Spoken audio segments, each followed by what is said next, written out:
Hello hi ನಮಸ್ಕಾರ, welcome back to Janata Agent. ತುಂಬ ದಿವಸ ಆಯಿತು ಇಂತಹ ಒಂದು ಇಂಟ್ರೊಡಕ್ಷನ್ ಕೊಟ್ಟು ಮಾತಾಡುವಂಥದ್ದು. ಇವತ್ತು ಒಂದು ಸ್ಪೆಷಲ್ ಆದಂತಹ ಒಂದು ಎಪಿಸೋಡ್ ಅಂತಲೇ ಹೇಳ್ಬೋದು. ಇಡೀ ನಮ್ಮ ರಾಜ್ಯ ಅಂತ ಮಾತ್ರ ಅಲ್ಲ, ಇಡೀ ದೇಶದಲ್ಲಿ ಒಂದು ರೀತಿಯಲ್ಲಿ ಬಿಸಿ ಚರ್ಚೆಯಲ್ಲಿರುವಂತಹ ಒಂದು ಟಾಪಿಕನ್ನು ತಗೊಂಡು ಇವತ್ತು ನಿಮ್ಮ ಮುಂದೆ ಬಂದಿರುವಂಥದ್ದು.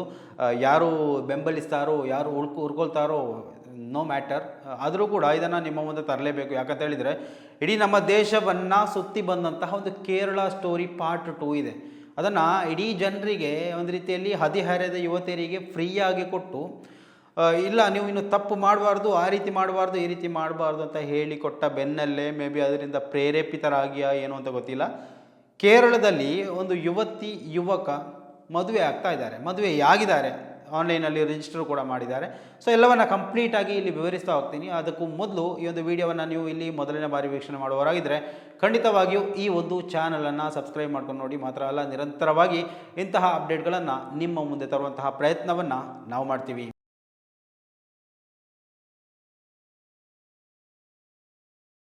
और हमारी जो शादी हुई है वो हिंदू रीति रिवाज में हुई है। वैसे तो ये मेरे से शादी करना नहीं चाहता था, लेकिन मैंने खुद इनसे जबरदस्ती शादी किया। मेरे मम्मी पापा घर पे मेरी दूसरे से शादी करवाना चाहते थे, तो मुझे वो लड़का अच्छा नहीं लगा। बुआ का लड़का था, क्योंकि बुआ के लड़के से मैं शादी करूँगी तो मेरा भाई लगा। इनसे मैं सोची कि मैं नहीं शादी करूँगी। पापा साथ में ही आए थे मेरे पापा, अभी भी यही है मेरे पापा, लेकिन उन्होंने शादी अटेंड नहीं की। अभी पता नहीं इधर नहीं मिले, उनको पता है, वो मेरे साथ में आए थे और अभी थोड़ा नाराज है। कल मिलेगी थी हम उससे, मिले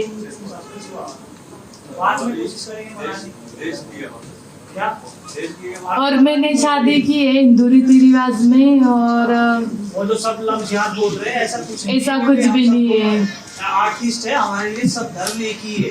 मैं सब धर्म को एक ही मानती हूँ, कोई सा भी धर्म मेरा धर्म है। धर्म है, मैं मुस्लिम धर्म में आज भी हूँ। ऐसा कुछ नहीं है, हमने दोनों में से किसी ने भी कोई धर्म नहीं बदला है, ना कोई करवट किया है। कुछ सब याद काम करता है। मैं भी एक्टर भी छोटा काम करता हूँ सिनेमा में। अभी मलयालम में भी करता हूँ, हिंदी भी, तमिल में भी थोड़ा काम करता हूँ। मलयालम में अभी एक नया फिल्म आने वाला है, जोशवा सर डायरेक्टर है उसके, वो अभी चालू होने वाला है। और सर ऐसा नहीं है, मैंने हिंदू रीति रिवाज से शादी की है। मोनालिसा हिंदू है, मैंने उसकी खुशी, जो जैसे मोनालिसा बोलेगी मैं उसी तरीके से किया, क्योंकि मैं उसकी खुशी चाहता हूँ, उससे प्यार करता हूँ। तो ऐसा कुछ नहीं है, प्यार में ऐसा कुछ नहीं होता कि कन्वर्ट करना ही जरूरी है कि मैं हिंदू बन जाऊँ या मुसलमान बन जाए, ऐसा कुछ नहीं है। सब धर्म बराबर है। मैं उत्तर प्रदेश से, यूपी में उत्तर प्रदेश से ही है, डिस्ट्रिक्ट, हाँ बागपत डिस्ट्रिक्ट से। लेकिन अभी इसमें इशू है वो नहीं है ना आपका एज ग्रुप। हाँ एज ग्रुप, एज मैं आपको दिखा देता हूँ। देखो ये मोनालिसा का आधार कार्ड है, इसमें आप एज देख सकते हो। 1/1/2000 वो व्हाट्सएप पर हमारे पास है। ओके। नाम तो पहला मोनी को नहीं मोनालिसा भोसले। पहले से ही मेरा नाम है मोनालिसा भोसले। और ये सब पुलिस, यहाँ की सरकार ने बहुत मदद की, उनका भी बहुत बहुत धन्यवाद। हम लोग पूछ रहे कि आपका जो रिपोर्ट्स है, आपका जो बर्थ सर्टिफिकेट या जो भी रिपोर्ट्स आपका पास है, उसमें आपका नाम क्या है? मोनालिसा भोसले। भोसले मेरा सरनेम है भोसले, लेकिन इसमें आधार कार्ड में मोनालिसा है।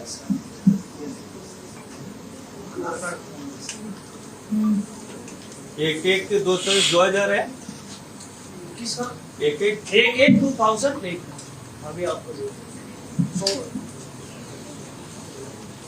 ഞങ്ങളുടെ അമ്പലത്തിൽ വെച്ചാണ് എന്റെ കല്യാണം. सर ये इसका ഞങ്ങളുടെ വെരിഫൈ ചെയ്തു बर्थ सर्टिफिकेट है, आप देखो इसका बर्थ सर्टिफिकेट है, इसमें 1/1/2008 बर्थ सर्टिफिकेट भी है। किधर का है वो? ये ക്ഷേത്രത്തിലുള്ള കല്യാണം अरे बोलिए। ये बर्थ सर्टिफिकेट है उनको, जहाँ से नाम रचना हुआ आप लोग देख सकते हैं। अच्छा वो कौन सा सर्टिफिकेट कौन सा जगह का है? ये मध्य प्रदेश का है। ठीक है, तो ऐसा कुछ नहीं है, ये अडल्ट है, आधार कार्ड भी उधर से किया था? आधार कार्ड भी सब कुछ उधर का, पैन कार्ड, आधार कार्ड। ये सब कुछ उधर है। अभी क्या इलीगल सर, क्या स्पेशल मैरिज रजिस्टर करना इलीगल? अभी हाँ वो केस से हम लोगों ने कर लिया है। ಮೊನಾಲಿಸಾ ಭೋಸ್ಲೆ ಎನ್ನುವಂತಹ ಹೆಸರನ್ನು ನೀವು 1-2 ವರ್ಷಗಳ ನಡುವೆ ಒಂದೆರಡು ಬಾರಿ ಆದರೂ ಕೇಳೇ ಇರ್ತೀರ. ಯಾಕಂತ ಹೇಳಿದರೆ ಅತಿ ದೊಡ್ಡ ಉತ್ತರ ಪ್ರದೇಶದಲ್ಲಿ ನಡೆದಂತಹ ಅತಿ ದೊಡ್ಡ ಕುಂಭಮೇಳ, ಪ್ರಯಾಗ್ರಾಜ್ ಕುಂಭಮೇಳದಲ್ಲಿ ಇಡೀ ದೇಶದ ಮೂಲ ಮೂಲೆಯಿಂದ ಜನ ಸೇರ್ತಾ ಇದ್ದರು. ಸೊ ಒಂದು ದೊಡ್ಡ ಮಟ್ಟದಲ್ಲಿ ಕ್ರೌಡನ್ನು ಸೃಷ್ಟಿ ಮಾಡಲಿಕ್ಕೆ ಆ ಒಂದು ಪ್ರಯಾಗ ಕುಂಭಮೇಳಕ್ಕೆ ಸಾಧ್ಯ ಆಗಿತ್ತು. ಉತ್ತರ ಪ್ರದೇಶ ಅತ್ಯಂತ ಈ ಒಂದು ವಿಚಾರದಲ್ಲಿ ಬಿಸಿ ಚರ್ಚೆಗಳು ನಡೀತಾ ಇತ್ತು. ಮೇನ್ ಸ್ಟ್ರೀಮ್ ಮೀಡಿಯಾಗಳು ಇದನ್ನು ದಿನನಿತ್ಯ ಪ್ರಸಾರ ಮಾಡ್ತಾ ಇದ್ವು. ಸೊ ರಾಜಕೀಯ ಇದನ್ನು ಬಿಟ್ಟರೆ ಅತ್ಯಂತ ಪ್ರಸಾರವಾಗಲ್ಪಟ್ಟಂತಹ ಒಂದು ವಿಚಾರ ಸ್ಪೋರ್ಟ್ಸ್ ಮ್ಯಾಟ್ರೆಲ್ಲ ಬಿಟ್ಟರೆ ನಂತರ ಇದು ಕುಂಭಮೇಳ ಅಂತ ಕಾಣಿಸುತ್ತೆ. ಸೊ ಆದ ಕಾರಣದಿಂದಾಗಿ ಎಸ್ಪೆಷಲಿ ಇದನ್ನು ಹೇಳಲೇಬೇಕು. ಆ ಒಂದು ಸಂದರ್ಭದಲ್ಲಿ ಓರ್ವ ಛಾಯಾಗ್ರಾಹಕನಿಗೆ ಸಿಕ್ಕಂತಹ ಓರ್ವ ಬೆಳದಿಂಗಳ ಬೆಳಗ್ಗೆ ಅಂತ ಹೇಳ್ಬೋದು. ಅಂದರೆ ಆಕೆಯ ಕಣ್ಣುಗಳಿಗೆ ಮಾರು ಹೋಗಿದ್ದ ಆ ಒಂದು ಛಾಯಾಗ್ರಾಹಕ ಆ ಒಂದು ಫೋಟೋವನ್ನು ಕ್ಲಿಕ್ಕಿಸಿ ಸಾಮಾಜಿಕ ಜಾಲತಾಣದಲ್ಲಿ ಹಾಕಿದ್ದ ಭಾರೀ ದೊಡ್ಡ ಮಟ್ಟದಲ್ಲಿ ಸದ್ದಾಗಿತ್ತು. ಯಾರು ಈ ಮೊನಾಲಿಸಾ ಭೋಸ್ಲೆ ಅಂತ ಜನ ಹುಡುಕ್ತಾ ಇದ್ದರು. ಗೂಗಲಲ್ಲಿ ಟಾಪ್ ಸರ್ಚ್ ಲಿಸ್ಟಲ್ಲಿ ಕೂಡ ಇತ್ತು. ಸೊ ಏನೇ ಇರಲಿ, 16 ವಯಸ್ಸು ಮಾತ್ರ ಆಗಿತ್ತು ಆ ಒಂದು ಸಂದರ್ಭದಲ್ಲಿ.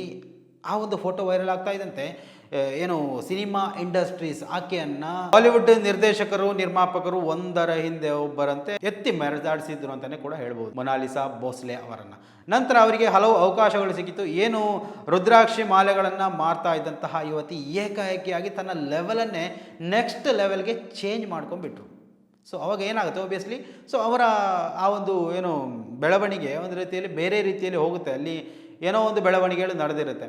ಸೊ ನಂತರ ಅದು ಏನಾಗುತ್ತೆ ಅಂತ ಹೇಳಿದರೆ, ನಮ್ಮ ಕೇರಳದ ಪ್ರಸಿದ್ಧ ಬಿಸ್ನೆಸ್ ಮ್ಯಾನ್ ಬೋಚೆ ಎನ್ನುವಂತಹ ಬಿಸ್ನೆಸ್ ಮ್ಯಾನ್, ಚಿನ್ನದ ಅಂಗಡಿಗಳಿರುವಂತಹ ಅವರು ಬಿಸ್ನೆಸ್ ಮ್ಯಾನ್ ಆಕೆಯನ್ನು ಕರ್ಕೊಂಡು ತನ್ನ ಅಂಗಡಿ ಶಾಪ್ ಉದ್ಘಾಟನೆಗೆ ಅಂತ ಕೇರಳಕ್ಕೂ ಒಂದು ಸಲ ಕರ್ಕೊಂಡ್ಬಂದಿದ್ದ. ಸೊ ಅದೇ ಆಗಿತ್ತು ಫಸ್ಟ್ ಆ್ಯಂಡ್ ಲಾಸ್ಟ್ ಅಂತ ಕಾಣಿಸುತ್ತೆ. ಮೊನಾಲಿಸಾ ಭೋಸ್ಲೆ ಅವರು ಕೇರಳಕ್ಕೆ ಬಂದು ಹೋಗಿರುವಂಥದ್ದು. ನಂತರ ಇವಾಗ ಬರ್ತಾ ಇರುವಂಥದ್ದು ಇವಾಗ ಅಂದರೆ ಬಿಫೋರ್ 2 ಡೇಸ್ ಯಾವುದೇ ಒಂದು ಸಿನಿಮಾ ಶೂಟಿಂಗ್ ವಿಚಾರಕ್ಕೆ ಸಂಬಂಧಪಟ್ಟು ಬಂದಿರುವಂಥದ್ದು. ಅದು ಬರುವಂತಹ ಸಂದರ್ಭದಲ್ಲಿ ಕಾರಲ್ಲಿ ಬರುವಂಥ ಸಂದರ್ಭದಲ್ಲಿ ಏನು ಫರ್ಮಾನ್ ಖಾನ್ ಇರ್ಬೋದು ಅಥವಾ ಮೊನಾಲಿಸಾ ಭೋಸ್ಲೆ ಇರ್ಬೋದು, ಇನ್ನೊಬ್ಬ ವ್ಯಕ್ತಿ ಆಮೇಲೆ ಡ್ರೈವರ್ ವ್ಲಾಗ್ ಮಾಡಿದಂತಹ ಒಂದು ವಿಡಿಯೋ ಕೂಡ ಇಡೀ ಸಾಮಾಜಿಕ ಜಾಲತಾಣದಲ್ಲಿ ವೈರಲ್ ಆಗ್ತಾ ಇತ್ತು. ಇವಾಗ ಸದ್ಯಕ್ಕಂತೂ ಅವರ ಫೋಟೋಗಳು ವಿಡಿಯೋಗಳು ಎಲ್ಲವೂ ಕೂಡ ದೊಡ್ಡ ಮಟ್ಟದಲ್ಲಿ ಬಿಸಿಯಾಗಿ ಶೇರ್ ಆಗ್ತಾ ಇರುವಂಥದ್ದು. ಇನ್ಸ್ಟಾಗ್ರಾಮ್ ಓಪನ್ ಮಾಡೋದಕ್ಕೆ ಸಾಧ್ಯ ಇಲ್ಲ, ಮೊನಾಲಿಸಾ ಭೋಸ್ಲೆ ಫರ್ಮಾನ್ ಖಾನ್ ಇದೇ ಬರ್ತಾ ಇರುವಂಥದ್ದು. ಸೊ ಆ್ಯಕ್ಚುಲಿ ಏನು ನಡೀತು ಅಂತ ನಾವು ಗಮನಿಸ್ತಾ ಹೋದರೆ 6 ತಿಂಗಳ ಮೊದಲು ಯಾವುದೋ ಒಂದು ಕಾಸ್ಟ್ ಪ್ರೆಸೆಂಟ್ ಮಾಡುವಂತಹ ಸಂದರ್ಭದಲ್ಲಿ ಫರ್ಮಾನ್ ಖಾನ್ ಮತ್ತು ಮೊನಾಲಿಸಾ ಭೋಸ್ಲೆ ಪರಿಚಯ ಆಗ್ತಾರೆ. ಸೊ ಆ ಒಂದು ಪರಿಚಯ ಪ್ರೀತಿಗೆ ತಿರುಗುತ್ತೆ. ಮೊನಾಲಿಸಾ ಅವರೇ ಫರ್ಮಾನ್ ಖಾನ್ ಅವರಿಗೆ ಪ್ರಪೋಸ್ ಮಾಡ್ತಾರೆ, ಮದುವೆ ಆಗೋಣ, ಒಂದೊಳ್ಳೆ ಜೀವನ ಕೊಡೋಣ, ಒಂದೇ ನಮಗೆ ಮ್ಯಾಚ್ ಆಗುತ್ತೆ ಇಬ್ಬರಿಗೂ. ಅಂತೂ ಇಂತೂ ಇವಳು 17ರಿಂದ 18ಕ್ಕೆ ಹೋಗ್ತಾ ಇದ್ದಂತಹ ಯುವತಿ, ಹದಿಹರೆಯದ ಯುವತಿ. ಆತನ ವಯಸ್ಸು ಕನ್ಫರ್ಮ್ ಇಲ್ಲ. ಸೊ ಏನೇ ಇರಲಿ, ಒಂದು 25-30 ಒಳಗಡೆ ಅಂತ ಹೇಳ್ಬೋದು. ನೋಡುವಾಗ ಆ ರೀತಿಯಾಗಿ ಕಾಣಿಸುತ್ತೆ. ಸೊ ಏನೇ ಇರಲಿ, ಒಂದು ರೀತಿಯಲ್ಲಿ ನಟರು, ಓಕೆ, ಕಲಾವಿದರು ಅಂತ ಕರಿಬೋದು. ಕಲಾವಿದರಾಗಿದ್ದರೂ ಗೊತ್ತಿಲ್ಲ, ಆದರೆ ಇವಾಗ ಸದ್ಯಕ್ಕಂತೂ ಅವರು ಕಲಾವಿದರು. ಸೊ ಅದೇ ಒಂದು ವಿಚಾರಕ್ಕೆ ಸಂಬಂಧಪಟ್ಟು ಯಾವುದೋ ಒಂದು ಶೂಟಿಂಗ್ಗೆ ಭಾಗವಾಗಿ ಕೇರಳಕ್ಕೆ ಬಂದಿದ್ದರು. ಸೊ ಆ ಒಂದು ಸಂದರ್ಭದಲ್ಲಿ ನಮಗೆ ಇದೇ ಬೆಸ್ಟ್ ಅಂತ ಅಂದ್ಕೊಂಡ್ರೇನೋ, ಅಥವಾ ಅವರು ಕೇರಳ ಸ್ಟೋರಿ 2 ನೋಡಿದ್ರೋ ಏನೋ ಗೊತ್ತಿಲ್ಲ, ಏನೋ ಕೇರಳದಲ್ಲೇ ಮದುವೆ ಆಗ್ತೀವಿ ಅಂತ ಅವರು ತೀರ್ಮಾನವನ್ನು ಕೈಗೊಂಡರು. ತಂದೆಯಿಂದ ವಿರೋಧ ಇತ್ತು, ಬೇರೆ ಯಾವುದೋ ಏನು ಮದುವೆ ಪ್ರಸ್ತಾಪವನ್ನು ಮಾಡಿದರು, ಆದರೆ ಮೊನಾಲಿಸಾ ಅವರು ಅದಕ್ಕೆ ವಿರೋಧ ಮಾಡಿದರು. ಫರ್ಮಾನ್ ಖಾನ್ ಅವರನ್ನೇ ಮದುವೆ ಆಗ್ತೀನಿ ಅಂತ ಹೇಳಿದರು. ಓಕೆ, ಏನು ಮಾಡೋದು? ಕೇರಳ ಅಂತ ಕೇಳಿದರೂ ಕೂಡ ಒಂದು ರೀತಿಯಲ್ಲಿ ಸಹಬಾಳ್ವೆಯ ಸಾರ್ವಭೌಮದ ಒಂದು ರೀತಿಯ ರಾಜ್ಯ. ಸೊ ಅಲ್ಲಿ ಜಾತಿ ಧರ್ಮ ಭೇದ ಭಾವ ಅದ್ಯಾವುದು ಒಂದು ರೀತಿಯಲ್ಲಿ ಕಾಣಲಿಕ್ಕೆ ಸಿಗೋದಿಲ್ಲ. ಎಲ್ಲವೂ ಒಂದೇ ರೀತಿಯಲ್ಲಿ. ಅಲ್ಲಿ ಧರ್ಮಗಳಿಗೆ ವ್ಯಾಲ್ಯೂ ಕೊಡೋದು ಸೆಕೆಂಡ್ರಿ. ಓಕೆ, ಮೊದಲು ಮನುಷ್ಯತ್ವಕ್ಕೆ ವ್ಯಾಲ್ಯೂ ಕೊಡ್ತಾರೆ. ಮನುಷ್ಯರು ನಾವುಗಳು, ಮಾನವರು. ನಂತರ ನಮ್ಮ ಧರ್ಮ ಅನ್ನುವಂತಹ ಒಂದು ಕಾನ್ಸೆಪ್ಟ್ ಕೇರಳದಲ್ಲಿ ಇದೆ. ಬೇರೆ ಯಾವ ರಾಜ್ಯದಲ್ಲಿ ಇದೆ ಗೊತ್ತಿಲ್ಲ, ಕರ್ನಾಟಕದಲ್ಲಂತೂ ಇಲ್ಲ. ಯಾಕಂತ ಹೇಳಿದರೆ ಲವ್ ಜಿಹಾದ್ ಅದು ಇದು ಅಂತ ಹೇಳ್ಕೊಂಡು ದೊಡ್ಡ ಮಟ್ಟದಲ್ಲಿ ರಾದ್ದಾಂತ ಮಾಡುವರೆ ನಮ್ಮ ಕರ್ನಾಟಕದಲ್ಲಿರುವಂತಹ ನಮ್ಮ ಕನ್ನಡಿಗರಲ್ಲಿ ಎಲ್ಲರೂ ಅಂತ ಹೇಳಲಿಕ್ಕೆ ಸಾಧ್ಯ ಇಲ್ಲ, ಕೆಲವೊಂದಿಬ್ಬರು ಅವಿದ್ಯಾವಂತರು ಅಂತಲೂ ಹೇಳಲಿಕ್ಕೆ ಸಾಧ್ಯ ಇಲ್ಲ. ವಿದ್ಯಾವಂತರಲ್ಲೂ ಕೆಲವೊಂದು ಇದ್ದಾರೆ. ಓಕೆ, ಮೇ ಬಿ ಪಾಲಿಟಿಕ್ಸ್ ಮಯವಾಗಿ ಇದು ಆಗ್ತಾ ಇರ್ಬೋದು. ಏನೇ ಇರಲಿ, ಅದನ್ನು ಇವಾಗ ಮಾತಾಡ್ತಾ ಇಲ್ಲ, ಕರ್ನಾಟಕದ ವಿಚಾರ ಮಾತಾಡ್ತಾರೆ. ಆದರೆ ಕರ್ನಾಟಕದ ಭಾಳಷ್ಟು ಜನ ಉರ್ಕೊಳ್ತಾ ಇದ್ದಾರೆ, ಈ ಒಂದು ವಿಚಾರದಲ್ಲಿ ಬಹಳಷ್ಟು ಉರ್ಕೊಳ್ತಾ ಇದ್ದಾರೆ. ಆದರೆ ಏನು ಮಾಡೋದು, ಹುಡುಗಿ 18 ವಯಸ್ಸಾಗಿದೆ, ಎಲ್ಲ ಆಧಾರ್ ಕಾರ್ಡು ರೇಷನ್ ಕಾರ್ಡು ಎಲ್ಲನೂ ತೋರಿಸ್ತಾ ಇದ್ದಾರೆ ಮೀಡಿಯಾಗೆ. ಆಮೇಲೆ ರಿಜಿಸ್ಟರ್ ಮ್ಯಾರೇಜ್ ಅದು ಎಲ್ಲವೂ ಲೈವ್ ಆಗಿ ನಡೀತಾ ಇದೆ. ಮೀಡಿಯಾಗಳು, ಪೊಲೀಸ್ ವ್ಯವಸ್ಥೆ, ಕಾನೂನು ವ್ಯವಸ್ಥೆ, ಇನ್ನು ಪೊಲಿಟಿಕ್ಸ್ ಇರ್ಬೋದು, ಯಾವುದ್ರಲ್ಲೂ ಅವರು ಭೇದ ಭಾವ ಮಾಡಲಿಲ್ಲ. ಇಬ್ಬರು ಬಂದರು, ಓಕೆ ನಾವು ಮದುವೆ ಆಗ್ತೀವಿ, ನಮಗೆ ಬೆಂಬಲ ಕೊಡಿ, ನಮಗೆ ಏನೋ ಅಪಾಯ ಇದೆ ಅಂತ ಹೇಳ್ತಾ ಇದ್ರು. ಸೊ ಎಲ್ಲದಕ್ಕೂ ಬೆಂಬಲ ಕೊಟ್ಟರೆ ಕೇರಳಿಗರು ಅವರನ್ನು ಯಾವ ರೀತಿಯಲ್ಲಿ ನಡೆಸ್ಕೊತಾ ಇದ್ದಾರೆ ಅಂತ ಹೇಳಿದರೆ, ಇನ್ನು ಆ ಒಂದು ಫ್ಯಾಮಿಲಿ, ಫರ್ಮಾನ್ ಖಾನ್ ಮತ್ತು ಮೊನಾಲಿಸಾ ಭೋಸ್ಲೆ ಫ್ಯಾಮಿಲಿ ಕೇರಳ ಬಿಟ್ಟು ಹೋಗ್ತಾರೆ ಅನ್ನೋದೇ ಡೌಟ್ ಇವಾಗ. ಯಾಕಂತ ಹೇಳಿದ್ರೆ ಹೋದರೆ ಉತ್ತರ ಪ್ರದೇಶ ಬೇರೆ, ಬುಲ್ಡೋಸರ್ ನೀತಿ ಅತ್ಯಂತ ಹೆಚ್ಚಾಗಿ ಜಾರಿಯಲ್ಲಿರುವಂತಹ ಒಂದು ಪ್ರದೇಶ. ಸೊ ಏನು ಮಾಡುತ್ತೆ ಗೊತ್ತಿಲ್ಲ. ಇಬ್ಬರಂತೂ ನೋಡಿ, ಇಲ್ಲಿ ಧರ್ಮದ ವಿಚಾರ ನನಗಂತೂ ಅನಿಸಲಿಲ್ಲ. ಫರ್ಮಾನ್ ಖಾನ್ ಎನ್ನುವಂಥ ಹೆಸರಿರ್ಬೋದು ಅಥವಾ ಮೊನಾಲಿಸಾ ಭೋಸ್ಲೆ ಎನ್ನುವಂಥ ಹೆಸರಿರ್ಬೋದು, ಮದುವೆ ಅಂತೂ ಹಿಂದೂ ಸಂಪ್ರದಾಯದ ಪ್ರಕಾರನೇ ಮಾಡಿದರು. ಫರ್ಮಾನ್ ಖಾನು ಕೂಡ ನಾಮವನ್ನು ಹಾಕ್ಕೊಂಡಿದ್ರು, ನೀವು ಕೂಡ ಗಮನಿಸಿರ್ಬೋದು ವಿಡಿಯೋಗಳಲ್ಲಿ. ಸೊ ಎಲ್ಲವೂ ಒಂದು ರೀತಿಯಲ್ಲಿ ಅಟ್ಯಾಚ್ಮೆಂಟ್ ಆಗಿ, ಇಲ್ಲ ನಮ್ಮನ್ನು ಯಾರು ವಿರೋಧ ಮಾಡಬಾರ್ದು, ಹೇಗೂ ಕೇರಳದಲ್ಲಿ ವಿರೋಧ ಆಗೋದಿಲ್ಲ. ಇನ್ನು ಅವರು ಟೋಪಿ ಹಾಕ್ಕೊಂಡ್ರು ಅಥವಾ ಬೇರೆ ಏನು ಹಾಕ್ಕೊಂಡ್ರು ಅದಷ್ಟು ನೋ ಮ್ಯಾಟ್ರ್ ಫಾರ್ ಕೇರಳಿಯನ್ಸ್. ಸೊ ಅದರಿಂದಾಗಿ ಅವರು ನಾಮ ಹಾಕ್ಕೊಂಡಿದ್ರು, ಆಮೇಲೆ ದೇವಸ್ಥಾನದಲ್ಲೇ ತಾಳಿಯನ್ನು ಕಟ್ಕೊಂಡಿದ್ರು. ಎಲ್ಲ ಒಂದು ರೀತಿಯಲ್ಲಿ ಓಕೆ ನಮ್ಮನ್ನು ಯಾರು ವಿರೋಧ ಮಾಡಬಾರ್ದು ಎನ್ನುವಷ್ಟರ ಮಟ್ಟಿಗೆತ್ತು. ನಂತರ ಅವರು ಈ ಒಂದು ವಿಚಾರದ ಬಗ್ಗೆ ಸ್ಪಷ್ಟೀಕರಣವನ್ನು ಕೂಡ ಕೊಟ್ಟಿದ್ದರು. ನಾವು ಯಾವುದೇ ಧರ್ಮ ಅಂದರೆ ನೋಡಿ, ಮೊನಾಲಿಸಾ ಹಿಂದೂ ಧರ್ಮದವಳಾಗಿದ್ದರೆ ಮತಾಂತರ ಮಾಡುವಂತಹ ಉದ್ದೇಶ ಯಾವುದೂ ಇಲ್ಲ.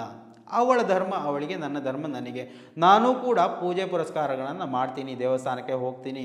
ಯಾಕಂತಂದರೆ ತನ್ನ ವೇಷಭೂಷಣ ನೋಡಿದಾಗಲೇ ಗೊತ್ತಾಗ್ತಾ ಇತ್ತು ಆತ ಅವರು ಪರ್ಫೆಕ್ಟಾಗಿ ಮುಸ್ಲಿಂ ಸಿದ್ಧಾಂತಗಳನ್ನು ಅನುಸರಿಸುವಂತಹ ವ್ಯಕ್ತಿ ಅಲ್ಲ. ಒಬ್ವಿಯಸ್ಲಿ ನಟ ನಟಿಯರು ಅಂದರೆ ಚಲನಚಿತ್ರಗಳಲ್ಲಿ ಅಥವಾ ಯಾವುದೋ ಒಂದು ಕಾಸ್ಟನ್ನು ಮಾಡುವಂಥವರು. ಸೊ ಅವರಿಗೆ ಇಲ್ಲಿ ಧರ್ಮ ಅನ್ನೋದು ಬರೋದಿಲ್ಲ. ಹಲವು ಚಲನಚಿತ್ರ ನಟರನ್ನು ನಾವು ಗಮನಿಸಿರ್ಬೋದು, ಕಲಾವಿದರಿಗೆ ಯಾವತ್ತೂ ಕೂಡ ಧರ್ಮ ಇರೋದಿಲ್ಲ, ಅದು ಇಟ್ಸ್ ಅ ಫ್ಯಾಕ್ಟ್. ಓಕೆ, ಆದರೆ ಇವರ ವಿಚಾರದಲ್ಲಿ ಏನು ಎತ್ತ ಅನ್ನೋದು ಗೊತ್ತಿಲ್ಲ. ಇನ್ನು ಮುಂದಿನ ದಿವಸಗಳಲ್ಲಿ ಏನಾದರೂ ಅಹಿತಕರ ಘಟನೆ ನಡೀತು ಅಂದರೆ ಖಂಡಿತವಾಗಿಯೂ ಕರ್ನಾಟಕದಿಂದ ಆರಂಭ ಆಗುತ್ತೆ ಇದೊಂದು ಲವ್ ಜಿಹಾದ್ ಪ್ರೊಪಗಂಡ ಅಂತ ಹೇಳಿಕೊಂಡು. ಸೊ ಏನೇ ಇರಲಿ, ಅವರ ಜೀವನ ಸುಖ ಶಾಂತಿಯಿಂದ ನೆಮ್ಮದಿಯಿಂದ ಇರಲಿ, ಯಾರು ಕೂಡ ತೊಂದರೆ ಮಾಡದೇ ಇರೋ ರೀತಿಯಲ್ಲಿ ಇರಲಿ.